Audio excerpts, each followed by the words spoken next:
So I don't know if you've noticed, but the internet has just really been acting slow. So we're going to do our best to dredge through this.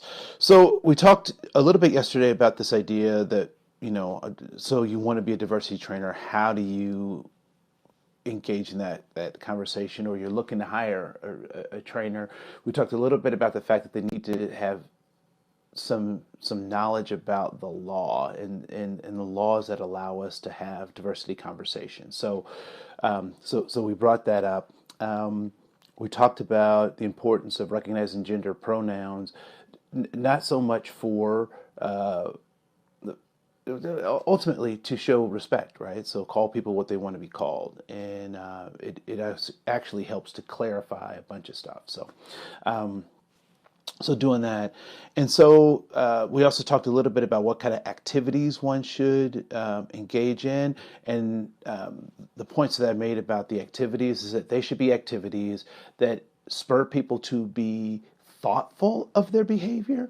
They should not be activities that make people feel as a part of the design, right? So you can't be held accountable for how people feel about your activities, but you should not design activities that isolate or blame or re-victimize people as a part of your training and your process. And so if you're hiring a consultant, that's something you might want to ask them, like, what's the goal of this activity? Like, what will happen as this activity unfolds?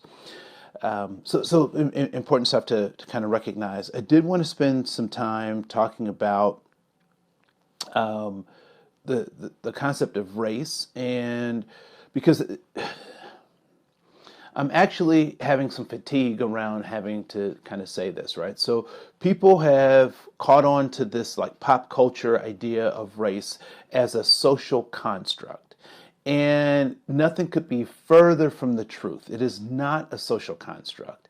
It is a governmental construct.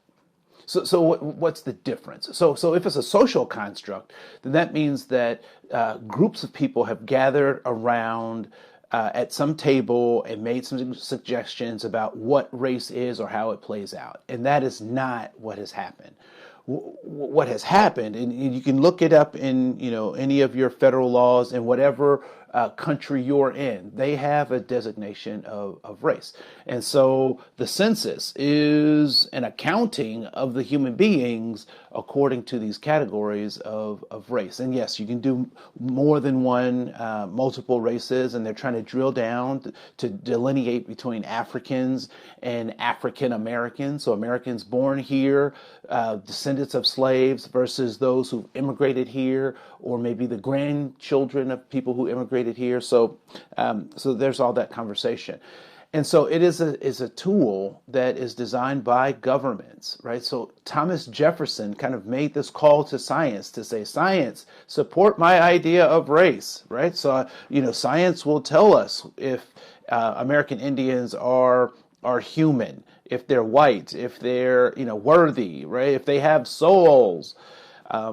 And so it is a governmental tool. And so until people actually start having that conversation, we'll be confused about what's going on when we talk about racial conversations, or we really can't get to the root of how to be progressive in having conversations around race, because people will be so trapped in this quagmire, right? So the other thing that is also important is that when we say that race is a social construct, what that does is it takes out the actor, right? So it uses something, a literary device called the passive voice, right? So the passive voice is used to take away accountability, to suggest that a thing happened, but there was no actor, right? So I remember, anybody remember those 1976 commemorative plates, right? With, flags or fireworks, or, we had the one where George Washington and some other people were beating on a drum and waving the flag in the background. And I'm not sure, one guy looked like Abraham Lincoln. So I don't think it was historically correct, right? That Anyway, but one day we came home and my mom would always tell us, do not play ball in the house. Do not play ball in the house. And she would ask us and we would repeat back to her, do not play ball in the house. But one day my mom left for too long and we played ball in the house. And guess what happened to her 1976 commemorative plate? It was broken. Right. And so, we tried the glue thing. We tried all this stuff before she got home and it didn't work. And so my mom comes home and she sees her plate is broken and she looks at us, she lines us up and she says, what's going on? What happened to my plate? And I step forward and I say, hey, look, Mom, mistakes were made. A plate was broken. Now, is that enough for my mom? No, that's not enough for her. She wants to know who broke the plate so that accountability can be set up so that it doesn't happen again. And so until we have a more mature conversation about race, we can't get to a mature conversation about racism. I would also suggest that racism is the economic state where race is the currency. That race becomes a currency in a racialized, racist society. I will go one step further in this conversation, and some of you may block me, you may drop me, and that's the price you pay for telling the truth. I would suggest that because we operate in a racist society that was founded on racism as one of its dirty little secrets, so to speak, right? That we are all racist. Every last one of us. Now, people will say, well, I can't be racist because I don't have the power to inflict my will upon other people. And I would say that context is everything. So I would say that the broader the context, the more it applies to people, the more narrow the context, the fewer people it applies to. And I would say that for some of us, we have power and we have privilege in our spheres of influence, and we can not use it appropriately, or we can use it justly and fairly, right? And so when we think about this concept of race, we need a mature way of thinking about it, a more engaging way to have conversations around it. Because if certain people or groups of people are inherently evil and others are inherently noble, we get really confused when we see behavior that is the contrary, right? When we see behavior that's the contrary. We have to recognize that all human behavior falls upon a spectrum. So people are capable of all sorts of things. There was a politician that was an incoming politician. It's reported that he had drugs in his room, and people were just dismayed. People were they were just dismayed. They're like, how could he? He was he was human, and this is what humans do. And whether it'll be seen if he actually did it or not, or whatever. I mean, the information will come out. But my point is, we should not be surprised by human behavior because we're capable of lots of things. And so, with that being said, we're capable of really great, wonderful, amazing things, and we need leadership to help tease those things out of us.